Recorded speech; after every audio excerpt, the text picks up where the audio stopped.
अस्सलाम वालेकुम, कैसे हैं आप सब। तो आज हम स्टार्ट करने जा रहे हैं एक्सरसाइज 1B का क्वेश्चन नंबर 3। तो मेरे पास ये बुक 3 है जिसको हम D3 भी बोलते हैं और उसका ये अपडेटेड 7th एडिशन यानी न्यू एडिशन मेरे पास मौजूद है। इस न्यू एडिशन का ये चैप्टर नंबर 1 चल रहा है। तो मैंने इस चैप्टर नंबर 1 के नेम से एक सेपरेट प्लेलिस्ट बना दी है, उसका लिंक भी नीचे डिस्क्रिप्शन में दे दिया है ताकि आपको इस चैप्टर से रिलेटेड तमाम सोल्यूशंस एक ही जगह पर आसानी से मिल सके।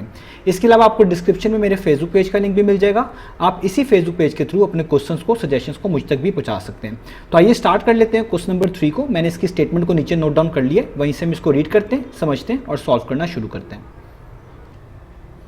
तो अब आपको सामने स्क्रीन पर क्वेश्चन नंबर 3 की स्टेटमेंट लिखी हुई नजर आ रही है। मैं इसको रीड करने जा रहा हूं। यहां पे लिखा हुआ है if z is directly proportional to x। तो हमें स्टार्ट में बताया जा रहा है कि एक वेरिएबल z x के डायरेक्टली प्रोपोर्शनल है। और डायरेक्टली प्रोपोर्शनल क्या होता है, ये मैं इस एक्सरसाइज के स्टार्ट वाले क्वेश्चन में एक्सप्लेन कर चुका हूं कि दो क्वांटिटीज तब डायरेक्टली प्रोपोर्शनल कहलाती हैं जब एक क्वांटिटी में इंक्रीज आए तो उसकी वजह से दूसरी क्वांटिटी में भी इंक्रीज आए यानी वो भी बढ़ जाए, और अगर एक क्वांटिटी डिक्रीज करे यानी कम हो जाए तो उसकी वजह से दूसरी क्वांटिटी भी डिक्रीज हो जाए, वो भी कम हो जाए। तो एक चीज के बढ़ने से दूसरी चीज बढ़े और एक चीज के कम होने से वही दूसरी चीज कम हो जाए, तब हम कहते हैं कि ये दोनों क्वांटिटीज आपस में क्या है, डायरेक्टली प्रोपोर्शनल है। और इसमें एक चीज आपने याद रखनी है कि इन चीजों में जो चेंज आ रहा होगा वो प्रोपोर्शनली होता है, जिसका मतलब ये होता है कि अगर आप उन दोनों क्वांटिटीज को डिवाइड करेंगे, उनकी रेशियो निकालेंगे तो हमेशा वो कोई कांस्टेंट के इक्वल आएंगी, यानी वो कोई कांस्टेंट नंबर आंसर के तौर पे देंगी, जिसका मतलब ये होता है कि दोनों क्वांटिटीज प्रोपोर्शनली इंक्रीज कर रही हैं या डिक्रीज कर रही हैं। तो जब भी दो क्वांटिटीज सेम बिहेवियर शो कराए कि एक के बढ़ने से दूसरी बढ़ जाए, एक के कम होने से दूसरी कम हो जाए, हम उनको डायरेक्टली प्रोपोर्शनल ही कहते हैं। तो यहाँ पे यही बताया गया है कि z जो है वो डायरेक्टली प्रोपोर्शनल है x के। आगे पढ़ते हैं, and z is equal to 12 when x is equal to 3। तो आगे आपको z और x दोनों की वैल्यूज बताई हैं और बताया गया है कि जब x की वैल्यू 3 है तो z की वैल्यू 12 है। यानी जब आप x की वैल्यू 3 पुट करेंगे, अभी हम इक्वेशन बनाएंगे जिसमें पुट करेंगे, तो जब आप x की वैल्यू 3 पुट करेंगे तो आपको z की वैल्यू क्या मिलेगी, 12 मिलेगी। तो स्टार्ट में जो दोनों वेरिएबल्स की आपको वैल्यूज बताई जाती है ये हमेशा कांस्टेंट और प्रोपोर्शनैलिटी निकालने के लिए बताई जाती है, जो अभी क्वेश्चन में आएगा। तो आगे रीड करते हैं। आगे लिखा हुआ है find the value of x। तो आपने x की वैल्यू फाइंड आउट करके दिखानी है when z is equal to 18, जब z की वैल्यू 18 होगी। तो स्टार्ट वाली वैल्यूज डिफरेंट पर्पस के लिए, एंड वाली वैल्यूज डिफरेंट है।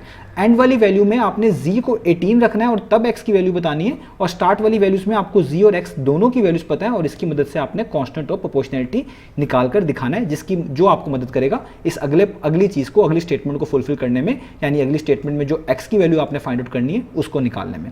तो उम्मीद है आपको स्टेटमेंट समझ आ गई होगी। अब हम इसको स्टार्ट करते हैं।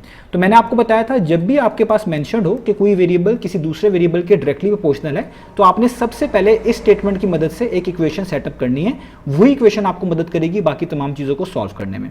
तो यहां पे लिखा हुआ है z is directly proportional to x। तो जो वेरिएबल पहले लिखा हुआ है आपने उसको पहले इस तरह लिखना है z।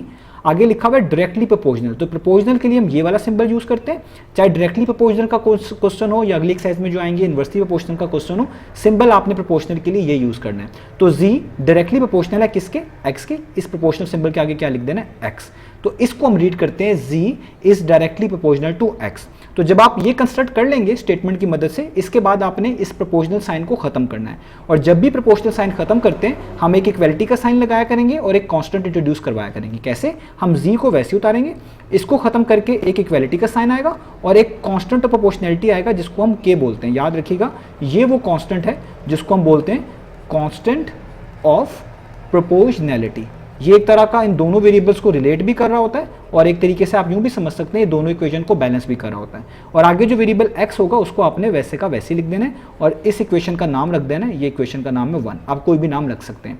तो जब भी इस तरह के क्वेश्चंस आएंगे आपको इस तरह की स्टेटमेंट स्टार्ट में बनानी पड़ेगी, उसके बाद बाकी प्रोसेस करना होगा। तो हमारे पास इक्वेशन बन गई z is equal to kx। अब अगला स्टेप क्या है, अगला स्टेप हमेशा यही होगा कि आपने इस कांस्टेंट और प्रोपोर्शनैलिटी की वैल्यू निकालनी है। और वो कैसे निकलेगी कि जो स्टार्ट में आपको z और x की वैल्यूज बताई गई थी वही यूज करके आपको कांस्टेंट प्रोपोर्शनैलिटी की वैल्यूज निकालने को मिलेंगी। तो इसका मतलब है जो वेरिएबल स्टार्ट में बताई होती हैं दोनों वैल्यूज, वो इसलिए बताई होती है ताकि आप k की वैल्यू आसानी से निकाल लें। तो z की वैल्यू कितनी बताई हुई थी स्टार्ट में, 12, आप लिखेंगे 12, और x की वैल्यू आपको कितनी बताई हुई है, वो है 3।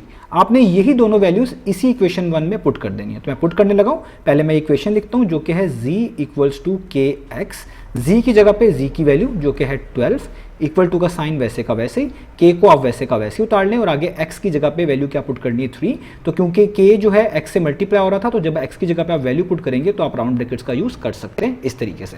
तो मैंने z की जगह पे 12 लिख दिया, उसकी वैल्यू x की जगह पे 3 लिख दिया।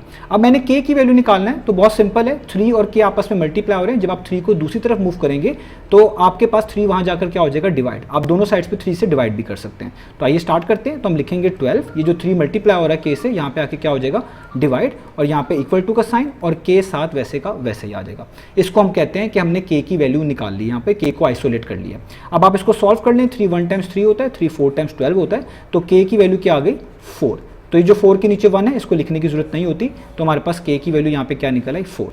अब इस k की वैल्यू की मदद से आप अपना काम आगे सॉल्व कर सकते हैं जो आपको फाइंड आउट करना है। तो हमेशा कांस्टेंट की वैल्यू आपको निकालनी पड़ती है, इसलिए ये चीज़ आपके लिए लाजमी है। अब आगे देखते हैं क्वेश्चन में क्या था। आगे क्वेश्चन में था कि आपने x की वैल्यू निकालनी है जब z की वैल्यू 18 हो। तो हम क्या करेंगे, अब हमने यहाँ पे लिखना है कि x की वैल्यू आपने फाइंड आउट करनी है, तो आप x के आगे लिखेंगे क्वेश्चन मार्क, और z की वैल्यू कितनी बताई हुई है, उन्होंने कहा जब z की वैल्यू 18 हो। आप देख भी सकते हैं क्वेश्चन में मेंशन है कि x की वैल्यू निकालें जब z की वैल्यू 18 हो। तो अब आपने दोबारा से इसी इक्वेशन को यूज करना है जो आपने स्टार्ट में बनाई थी। तो इसलिए मैं यहाँ पे लिखूंगा फ्रॉम इक्वेशन नंबर 1, यानी इक्वेशन नंबर 1 से हम लिखने लगे, वो है z is equal to kx, जो मैंने ऊपर लिखी थी। अब देखें, आपके पास k की वैल्यू वही आपने यूज करनी है जो आपने ऊपर फाइंड आउट करी होगी। z की वैल्यू यहाँ पर है, तो x की वैल्यू बड़ी आसानी से निकल आएगी। तो z की वैल्यू आप देख सकते हैं यहाँ पे आपने पुट करनी है 18, तो इसी इक्वेशन में आप z की जगह पे 18 पुट कर दें।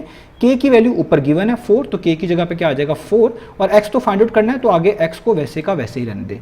अब यहाँ तक जब आपने कर लिया, अब आप क्योंकि x की वैल्यू निकालना चाहते हैं और 4 और x मल्टीप्लाई हो रहा है, यानी 4 मल्टीप्लाई हो रहा है x से, तो जब आप 4 को दूसरी साइड पे भेजेंगे तो ये जाके 18 से हो जाएगा डिवाइड। आप यूं भी कह सकते हैं कि दोनों साइड पे 4 से डिवाइड करवा दें, वो भी बात सेम है। तो मैं यहाँ पे लिख दूंगा 18, नीचे क्या आ जाएगा 4, और यहाँ पे इक्वल टू क्या बचेगा x। तो जिसकी वैल्यू निकालनी होती है उस वेरिएबल को आइसोलेट करवाना होता है, उसके साथ जो भी लिखा हो उनको दूसरी साइड पे भेज देना होता है। तो अब आगे आप सॉल्व कर लेते हैं। ये दोनों नंबर्स ऊपर नीचे 2 पे कैंसिल आउट होते हैं, तो आप लिखेंगे 2 टाइम्स 4 होता है, और आपके पास 2 9 टाइम्स 18 होता है। तो यहाँ पे आ गया 9/2 x का आंसर। तो आप x का आंसर ये भी कोट कर सकते हैं, ये फ्रैक्शन फॉर्म में। अगर आप इसका आंसर मिक्स फॉर्म में लिखना चाहते हैं तो आपको 9 और 2 को, बेसिकली 9 को डिवाइड करना पड़ेगा 2 से। तो आप यहाँ पे लिखिए 9 को इनसाइड, 2 को आउटसाइड। आपको डिवाइड करना आता है, 2 को किससे मल्टीप्लाई करूं कि 9 के पास पास आए, 4 से। तो 2 4 टाइम्स क्या होता है 8, तो 9 - 8 कितना होता है 1। अब आपने इसको मिक्स फॉर्म में लिख देना है। कैसे, मिक्स फॉर्म में जब भी लिखना होता है तो जो नीचे वाला डिनोमिनेटर होता है, नंबर लिखा हो जो भी, उसको आपने एज इट इज नोट करना है 2। अब 2 को किससे मल्टीप्लाई किया, जो चीज़ यहाँ क्वोशंट में लिखी होगी उसको आपने यहाँ पे साइड पे लिख लेना है। 2 को आपने 4 से मल्टीप्लाई किया, तो और जो रिमाइंडर बचा होगा उसको आपने इधर ऊपर लिख लेना है 1। तो ये हो गई इसकी मिक्स फॉर्म। आप ये आंसर भी कोट कर सकते हैं, ये आंसर भी कोट कर सकते हैं, और अगर आपको जो है डेसिमल में आंसर चाहिए आप वो भी कोट कर सकते हैं, वो भी मैं आगे लिख देता हूँ।